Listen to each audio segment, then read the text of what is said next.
Hello everyone, welcome back to my YouTube channel. हमने last video में chapter 2 को start किया था, that is microorganism friend and foe. उसके अंदर हमने कुछ टॉपिक्स को कवर कर लिया था, जैसे first one is major group of microorganism. उसमें हमने 5 माइक्रो ऑर्गेनिजम्स के ग्रुप्स के बारे में स्टडी किया था। Number 1 bacteria, number 2 viruses, number 3 protozoa, number 4 algae and number 5 fungi.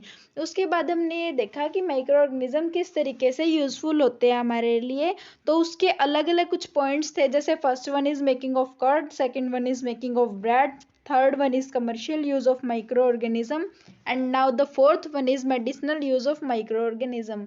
हमने पीछे वाले 3 पार्ट पिछले लेक्चर में डिस्कस कर लिए हैं, तो now the fourth one is medicinal use of micro organism. एक ऐसी मेडिसिन जो स्टॉप कर दे ग्रोथ को या फिर किल कर दे डिजीज कॉजिंग माइक्रो ऑर्गेनिज्म को, उसको हम क्या बोलते हैं? एंटीबायोटिक बोलते हैं। जो इस एंटीबायोटिक का सोर्स होता है वो माइक्रो ऑर्गेनिजम्स ही होते हैं। एंटीबायोटिक्स को आज के टाइम पे मैन्युफैक्चर किया जाता है लार्ज स्केल के ऊपर। आज के टाइम पे कुछ ऐसे एंटीबायोटिक्स बनाए जाते हैं जो सिर्फ फंजाई और बैक्टीरिया से के माइक्रो ऑर्गेनिजम्स को यूज़ करके ही बनाए जाते हैं। कुछ कॉमन एंटीबायोटिक्स के एग्जाम्पल हैं पेनिसिलिन, स्ट्रेप्टोमाइसिन, अर्थ्रोमाइसिन एंड टेट्रासाइक्लिन। आज nowadays antibiotics are also being made synthetically भी बनाए जाते हैं। many different antibiotics are now available। बहुत सारे एंटीबायोटिक्स हमारे पास अवेलेबल हैं अलग अलग प्रकार की डिजीज को ठीक करने के लिए, उनको ट्रीट करने के लिए। एंटीबायोटिक्स किल कर देते हैं डिजीज कॉजिंग माइक्रो ऑर्गेनिजम्स को, पर वो हमारी ह्यूमन बॉडी सेल्स को कोई भी हार्म नहीं पहुंचाते, कोई भी डैमेज नहीं करते। पहली जो एंटीबायोटिक थी वो पेनिसिलिन डिस्कवर की गई थी, और ये डिस्कवरी बाय चांस हुई थी।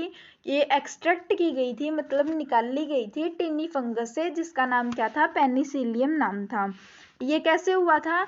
This happened as follows. 1929 के अंदर क्या हुआ था? अलेक्जेंडर फ्लेमिंग जब डिजीज कॉजिंग बैक्टीरिया को कल्चर करवा रहे थे, वो कुछ और एक्सपेरिमेंट कर रहे थे, तो उन्होंने सडनली देखा कि ग्रीन पोर्स हैं, बिल्कुल little little green spores generate हुए हैं अभी, मतलब रिप्रोड्यूस हुए हैं उस कल्चर प्लेट के ऊपर, जिससे उसने नोटिस किया कि जो ग्रीन फंगस ये अभी प्रोड्यूस हुई है वहाँ पे, उसकी प्रेजेंस में ग्रोथ है माइक्रो ऑर्गेनिजम्स की। जो डिजीज कॉजिंग माइक्रो ऑर्गेनिजम्स थे उनकी ग्रोथ स्टॉप हो चुकी है, और इनफैक्ट उसने अदर जो डिजीज कॉजिंग बैक्टीरियाज थे उनको भी किल कर दिया साथ में।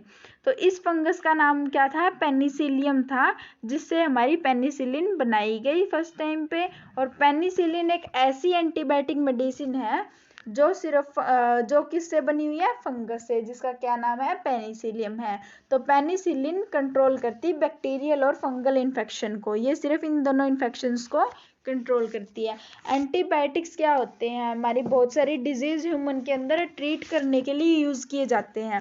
जब भी हम बीमार होते हैं तो जो डॉक्टर्स होते हैं वो हमें एंटीबायोटिक्स देते हैं, टैबलेट्स की फॉर्म में, कैप्सूल्स की फॉर्म में, इंजेक्शंस की फॉर्म में। एंटीबायोटिक्स बहुत ज़्यादा इफ़ेक्टिव होती हैं बैक्टीरिया और फंजाई की डिजीज़ को ठीक करने में, उनको क्योर करने में। पर जो एंटीबायोटिक्स होती हैं वो इफ़ेक्टिव नहीं होती वायरसेस की डिजीज़ को ठीक करने में, मतलब वो वायरस से हुई बीमारियों को ठीक नहीं कर पाती। फॉर एग्जाम्पल, जैसे हमारे पास एग्जाम्पल है, कॉमन कोल्ड का एग्जाम्पल है, फ्लू का है, वायरल फीवर का है। ये तीनों एग्जाम्पल क्या है? वायरसेस के हैं।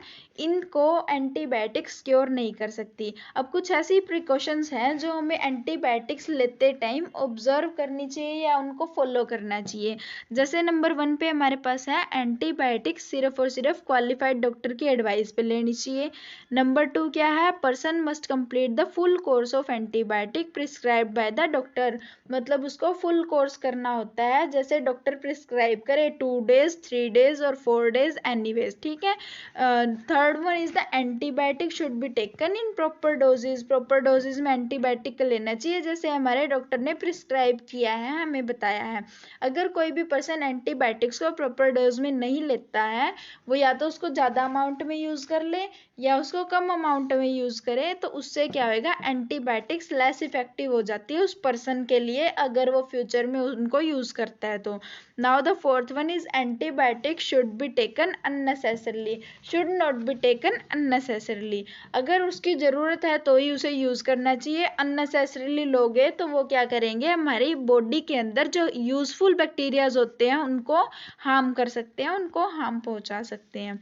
अब जो एंटीबायोटिक्स है वो एनिमल्स की डिजीज़ को क्योर करने में भी यूज़ किए जा सकते हैं, इवन वो उनकी फीड में मिक्स किए जाते हैं, लाइव स्टॉक्स के फीड में, जैसे कैटल्स, पोल्ट्री, बर्ड्स एक्सेट्रा के फीड में, जो क्या करता है, माइक्रोबियल डिजीज़ को कंट्रोल करते हैं।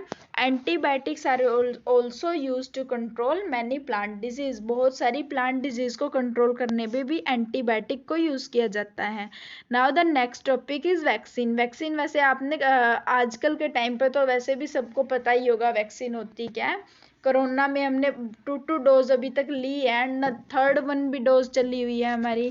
तो वैक्सीन क्या है, we have just studied about the microorganisms की वो मेडिसिन प्रिपेयर हो सकते हैं जिनको हम एंटीबायोटिक्स बोलते हैं, जो क्या करते हैं, ह्यूमन बींग्स की, एनिमल्स की या प्लांट्स की डिजीज को ठीक करते हैं। बट ऐसे माइक्रो ऑर्गेनिजम्स को भी यूज़ करके हम वैक्सीन्स भी बना सकते हैं। वैक्सीन क्या होती है, एक स्पेशल काइंड की प्रिपरेशन होती है जिससे इम्यूनिटी को प्रोटेक्ट किया जा सकता है, मतलब वो हमारी बॉडी को प्रोटेक्ट करती है किसी पर्टिकुलर डिजीज़ से। वैक्सीन हमेशा हेल्दी पर्सन को दी जाती है ताकि वो उस डिजीज़ को पूरी लाइफ में अगर उसकी पूरी लाइफ में वो डिजीज़ होए तो वो उससे उसी टाइम पे ठीक हो जाए। ठीक है, these days vaccines are made on a large scale from micro organism to protect human beings and other animals from several disease. आज के टाइम पे बहुत ज़्यादा बड़े स्केल पे वैक्सीन्स को प्रोड्यूस किया जाता है ताकि वो क्या है, ह्यूमन बींग्स और एनिमल्स को प्रोटेक्ट कर सके अलग अलग टाइप की डिजीज से। अब एक वैक्सीन किस तरीके से वर्क करती है, एक वैक्सीन के अंदर डेड या फिर वीकेंड लाइव माइक्रो ऑर्गेनिज्म होते हैं, मतलब कि जो पहले से मरे हुए हो या बिल्कुल वीक माइक्रो ऑर्गेनिजम्स हो, ऐसी उसके अंदर क्या होता है, वैक्सीन के अंदर माइक्रो ऑर्गेनिजम्स होते हैं जो हमारी बॉडी को कोई नुकसान नहीं पहुंचाते, हार्मलेस होते हैं। जब वैक्सीन के अंदर ये सारे माइक्रो ऑर्गेनिज्म होते हैं और इसको हम किसी भी हेल्दी पर्सन की बॉडी में इंट्रोड्यूस करते हैं ओरली या फिर इंजेक्शन से, तो बॉडी होएगी उस पर्सन की, वो रिस्पोंड करेगी उसके अगेंस्ट में, मतलब जो उसके अंदर फॉरेन पार्टिकल गए हैं उसके अगेंस्ट में बॉडी क्या करेगी, रिस्पोंड करेगी, तो एंटीबॉडीज को प्रोड्यूस करेगी ब्लड के अंदर। एंटीबॉडीज जो भी वो हमारी वैक्सीन के अंदर माइक्रो ऑर्गेनिज्म थे, डेड माइक्रो ऑर्गेनिजम्स, उनके अगेंस्ट रिस्पोंड करके उनको क्या कर देगी, मार देगी। तो उससे क्या होगा, कुछ एंटीबॉडीज हैं रिमेन रह जाएंगी, मतलब जैसे जितनी भी प्रोड्यूस हुई थी उनके अगेंस्ट, कुछ तो उनको मारने में ख़त्म हुई, कुछ हमारी क्या है, रिमेन रह जाती है ब्लड के अंदर उस पर्सन के अंदर लंबे टाइम तक, ताकि वो क्या कर सके, सेम माइक्रो ऑर्गेनिज्म से फाइट कर सके और उनको किल कर सके नेचुरली। अगर कोई भी हमारी बॉडी के अंदर उनसे रिलेटेड मतलब सेम माइक्रो ऑर्गेनिज्म अगर कभी फ्यूचर में एंटर होता है तो वो एंटीबॉडीज क्या करेंगी, पहले से प्रिपेयर होके रहेंगी और उनको क्या कर देंगी, किल कर देगी। तो इन एंटीबॉडीज की प्रेजेंस की वजह से पर्सन प्रोटेक्ट रहता है अलग अलग डिजीज से। दस vaccine develops the immunity from a disease. तो वैक्सीन क्या करती है, इम्यूनिटी को डेवलप करती है। A number of disease can be prevented by vaccination. Vaccination से बहुत सारी डिजीज़ को हम प्रिवेंट कर सकते हैं, हमारी बॉडी से दूर रख सकते हैं। वैक्सीनेशन क्या होती है, एक ऐसी प्रोसेस होती है जो क्या है, ओरली या इंजेक्शन के थ्रू एक वैक्सीन दी जाती है जो क्या करेगी, किसी भी पर्टिकुलर डिजीज़ के अगेंस्ट प्रोटेक्शन प्रोवाइड करेगी।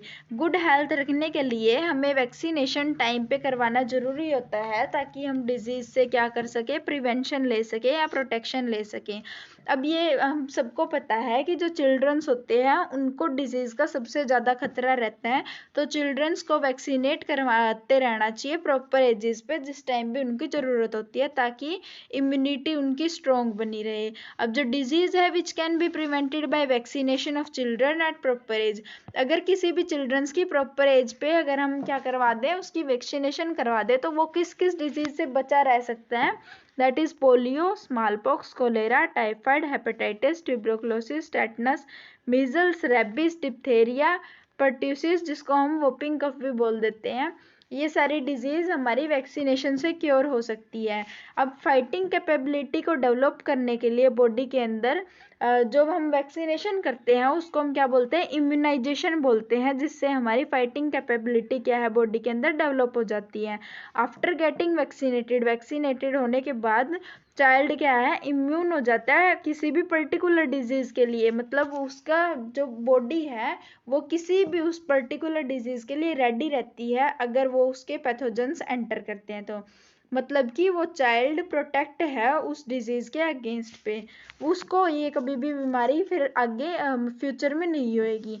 एडवर्ड जेनर ने डिस्कवर की थी वैक्सीन स्मॉल पॉक्स के लिए 1798 के अंदर। वर्ल्ड वाइड कैंपेन लगते हैं स्मॉल पॉक्स के अगेंस्ट वगैरह में, और जो हमारी गवर्नमेंट है वो क्या करती है, इस तरीके की वैक्सीनेशन को फ्री करती है, फ्री ऑफ कॉस्ट करती है। जैसे पोलियो डिजीज़ है वो क्या होता है, ओरल पोलियो वैक्सीन के थ्रू प्रिवेंट किया जा सकता है। और ये जैसे हमारी फिगर के अंदर शो है, और ऐसे भी आप सबको याद भी होगा कि आपने भी सबने पोलियो की ड्रॉप्स ली है orally, and many times we see advertisements वगैरह भी देखते हैं, जैसे हम टीवी वगैरह में देखते हैं पोलियो के लिए। तो पोलियो की drop given to the childrens are actually ये क्या होती है कि वैक्सीन होती हैं जो पोलियो ड्रॉप्स दी जाती हैं। Now the fifth one part is increasing the soil fertility. Micro organisms किस तरीके से यूजफुल होते हैं सोइल फर्टिलिटी को इंक्रीज करने में। Some of the microorganisms present in the soil can fix nitrogen gas from the atmosphere to form the nitrogen compounds.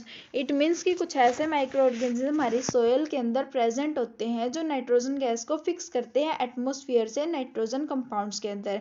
अब जो नाइट्रोजन कंपाउंड्स होते हैं ये सोयल के साथ मिक्स करके हमारी सोयल की फर्टिलिटी को इंक्रीज कर देते हैं। जैसे एग्जाम्पल क्या है, कुछ बैक्टीरियाज ब्लू ग्रीन एल्गी है जो एबल होते हैं नाइट्रोजन गैस को फिक्स करने में एटमॉस्फेयर से नाइट्रोजन कंपाउंड्स के अंदर, जो हमारी सोयल की फर्टिलिटी को इंक्रीज कर देते हैं। जो नाइट्रोजन फिक्सिंग बैक्टीरिया और ब्लू ग्रीन एल्गी हैं इनको हम बायोलॉजिकल नाइट्रोजन फिक्सेशर बोलते हैं। इधर हमारी इमेज के अंदर शो भी कर रखा है the nitrogen fixing blue green algae. जो नाइट्रोजन फिक्सिंग हमारी जो ब्लू ग्रीन एल्गी और नाइट्रोजन फिक्सिंग कुछ बैक्टीरियाज हैं इनको बायोलॉजिकल नाइट्रोजन फिक्सेशर क्यों बोला जाता है, क्योंकि ये क्या करते हैं नाइट्रोजन को फिक्स करते हैं। इनको फिर हम नाइट्रोजन जो फिक्स करने के बाद जो कंपाउंड्स होते हैं ये हमारी फर्टिलाइजर्स के तौर पे एग्रीकल्चर के अंदर यूज़ किए जाते हैं, जिससे उनकी फर्टिलिटी इंक्रीज हो जाती है। जब राइजोबियम बैक्टीरिया है रूट नोड्यूल्स और लेग्यूमिनियस प्लांट्स के अंदर जब वो प्रेजेंट होता है तो वो भी क्या काम करता है, एटमॉस्फेरिक नाइट्रोजन को फिक्स करता है नाइट्रोजन कंपाउंड्स में एंड सोइल फर्टिलिटी को इंक्रीज करता है। Now the sixth one part is cleaning the environment.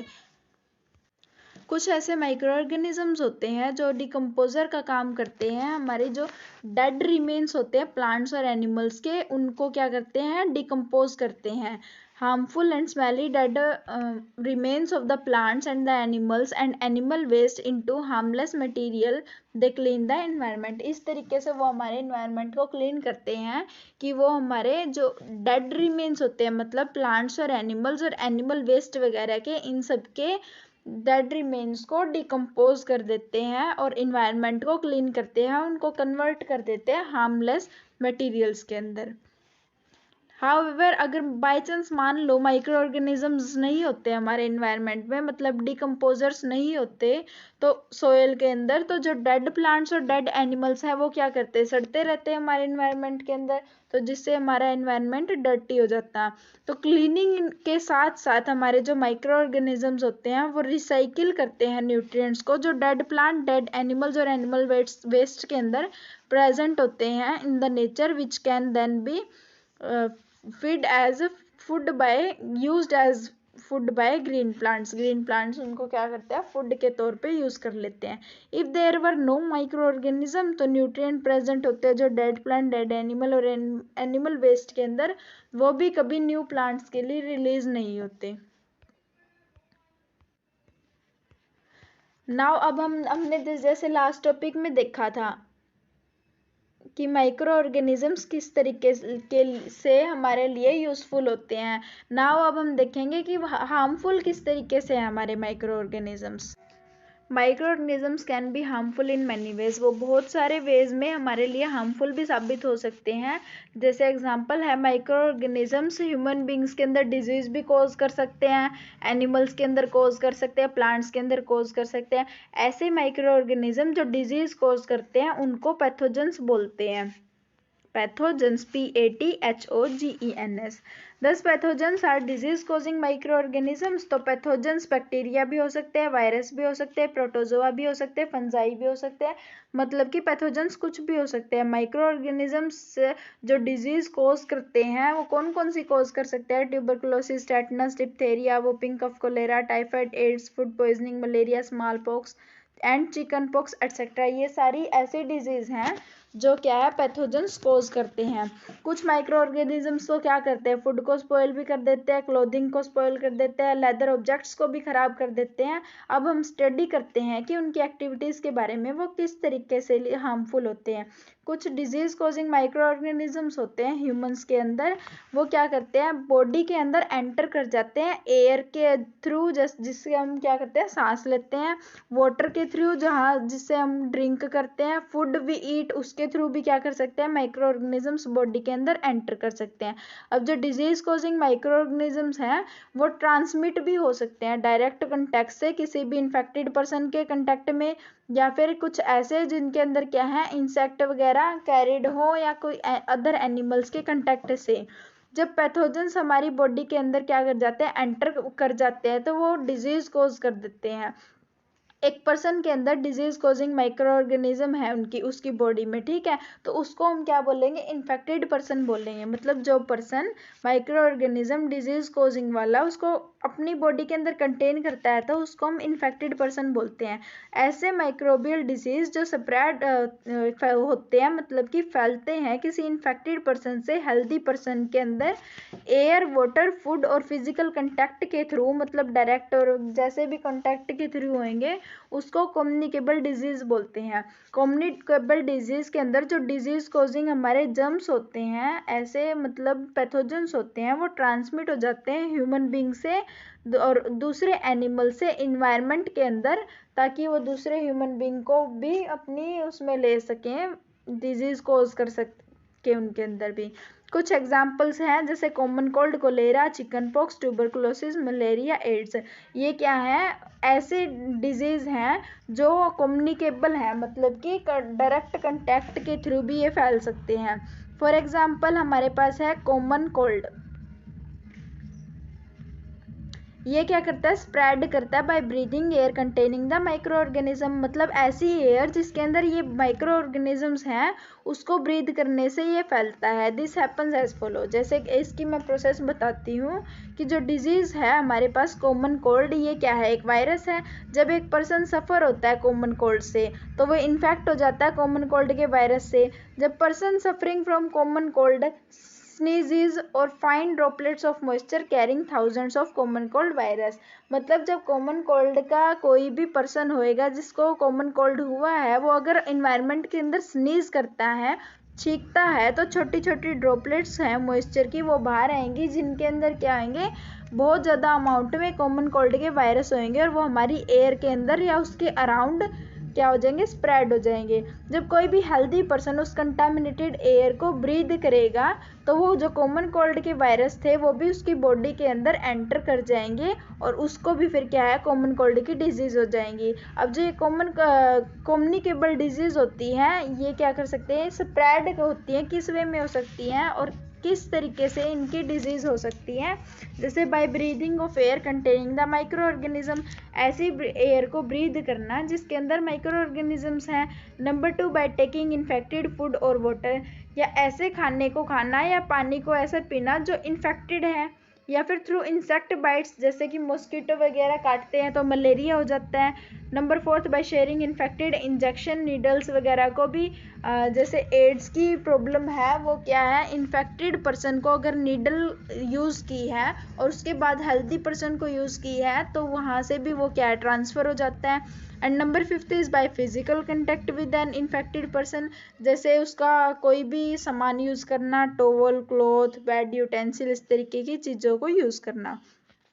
अब for example common cold disease spread by breathing air containing micro organism. अब इनके थोड़े बहुत एग्जाम्पल है, जैसे कॉमन कोल्ड क्या है, एयर को ब्रीथ करने से हो सकता है। एक डिजीज है जिसका नाम क्या है, कोलेरा, ये इन्फेक्टेड फूड और वाटर के थ्रू भी फैल सकती है। एक डिजीज है मलेरिया, ये मॉस्किटो की बाइट्स वगैरह की वजह से फैल सकती है। एड्स है वो शेयरिंग इन्फेक्टेड इंजेक्शंस की वजह से हो सकता है, और फिजिकल कंटैक्ट के थ्रू भी इन्फेक्टेड पर्सन्स को ये एड्स प्रॉब्लम हो सकती है। अब हमारे पास कुछ प्रिवेंशंस है जिससे हम कम्युनिकेबल डिजीज को प्रिवेंट कर सके, मतलब इनको फैलने से प्रिवेंट कर सके। A person suffering from common cold should always cover his mouth and nose with an handkerchief while sneezing। मतलब कोई भी अगर पर्सन है, अगर उसको कॉमन कोल्ड हुआ है तो उसको क्या करना चाहिए, अपना माउथ को और नोज को एक हैंडकरचीफ से कवर करना चाहिए जिस टाइम पे वो स्नीज कर रहा हो, जिससे कि माइक्रो ऑर्गेनिज्म एयर के अंदर नहीं आएंगे। और हमें क्या है, थोड़ा सा डिस्टेंस भी रखना चाहिए, एक सेफ डिस्टेंस होना चाहिए किसी भी पर्सन से जिसको कॉमन कोल्ड की प्रॉब्लम है। नंबर 2 क्या आएगा, we should keep our food covered to protect it from getting infected by flies, mosquitoes, flies वगैरह की वजह से जो भी फूड इन्फेक्टेड होते हैं हमारे, उनको भी हमें कवर करके रखना चाहिए और क्लीन और सेफ वाटर को ड्रिंक करना चाहिए। And number 3 is we should protect our self from mosquito bites by using mosquito nets over our beds while sleeping, by putting fine wire mesh on doors and windows, or by using mosquito repellent creams and disease devices। मतलब कि हमें खुद को protect करना चाहिए mosquito की bytes वगैरह से, अलग अलग चीजें यूज करके, जैसे मॉस्किटो नेट्स को यूज करके स्लीपिंग के टाइम पे फाइन वायर मैश डाल दें हम डोर्स पे, विंडोज पे, जिससे उनकी एंट्री ना हो, और मॉस्किटो रिपेलेंट क्रीम्स को यूज करके इस तरीके से हम उनसे क्या प्रोटेक्ट कर सकते हैं खुद को। Number 4 is we should make sure that any disposal syringe and needles are used for giving us injections. हमें सिर्फ और सिर्फ डिस्पोजल सिरिंज, मतलब कि एक बार यूज़ करने के बाद उनको हम फेंक दे, ऐसी सिरिंज को हमें यूज़ करना चाहिए या उसका हमें ध्यान रखना चाहिए। Number 5 we should avoid physical contact. Physical contact भी हमें अवॉइड करना चाहिए इन्फेक्टेड पर्सन से, जैसे उसका कोई टॉवल, क्लॉथ, बेड, इस तरीके की चीज़ें यूज़ नहीं करनी चाहिए। टॉवल, क्लॉथ और यूटेंसिल्स हैं, अगर कोई भी इन्फेक्टेड पर्सन उनको यूज़ कर लेता है तो उनको फिर वॉश और क्लीन करके अलग से सोप वाटर में और हॉट वाटर में फिर यूज़ करना चाहिए। नंबर 6 इज कुछ डिसीज़ होती हैं जिनको हम वैक्सीनेशन को प्रॉपर टाइम पे करवाएं तो उससे क्योर हो सकती हैं। Now the career of disease causing micro organism, जो डिजीज होती है इनके कैरियर्स किस तरीके से होते हैं। कुछ इंसेक्ट्स होते हैं हमारे इन्वायरमेंट में जो ट्रांसफ़र करते हैं डिजीज कॉजिंग माइक्रोब्स को हमारी बॉडी के अंदर और स्प्रेड कर देते हैं डिजीज़ को। दो मोस्ट कॉमन इंसेक्ट्स हैं हमारे पास जो डिजीज़ को कैरी करते हैं और इधर उधर क्या करते हैं, स्प्रेड करते हैं डिजीज़ को। Number 1 is house fly and number 2 is mosquito. ये कॉमन है, हर जगह पाए भी जाते हैं ये, और इनसे डिजीज़ को सबसे ज़्यादा होती हैं। ऐसे इंसेक्ट जो ट्रांसमिट करते हैं डिजीज़ कोजिंग माइक्रो ऑर्गेनिजम्स को ह्यूमंस के अंदर, उनको हम क्या बोलते हैं, कैरियर बोलते हैं। तो यहाँ पे हाउस फ्लाई और मॉस्किटो दोनों क्या है, डिजीज़ के कैरियर हैं जो डिजीज़ को लेके रखते हैं अपने साथ में। Now we can say that there are some insects जो क्या है, कैरियर के तरीके से भी एक्ट करते हैं disease causing micro organism. Two most common carrier of disease causing micro organism फिर हम क्या बोल सकते हैं, हाउस फ्लाई एंड मॉस्किटो। मतलब कि ऐसे दो कैरियर जो डिजीज कॉज करते हैं या ऐसे माइक्रो ऑर्गेनिजम्स अपने साथ लेके घूमते हैं, वो कौन से हैं, हाउस फ्लाई एंड मॉस्किटो। अब हम ये देखते हैं कि हाउस फ्लाई और मॉस्किटो किस तरीके से डिजीज़ को स्प्रेड करते हैं। पर आपको ये चीज़ भी ध्यान रखनी है कि जो हाउस फ्लाइज हैं वो कहाँ पे जन्म लेती हैं, जहाँ पे इनसैनिटरी प्लेसेस हैं, मतलब गंदी जगह है जहाँ पे, वहाँ पे बहुत सारे डिजीज़ कॉजिंग माइक्रो ऑर्गेनिजम्स होते हैं। और जो हमारे मॉस्किटोज होते हैं वो कहाँ ब्रीड करते हैं, स्टेगनेंट वाटर के अंदर, मतलब स्टैंडिंग वाटर होता है जो वहाँ पे ब्रीड करते हैं। अब है role of house fly in spreading disease, किस तरीके से हाउस फ्लाई डिजीज को स्प्रेड करती है।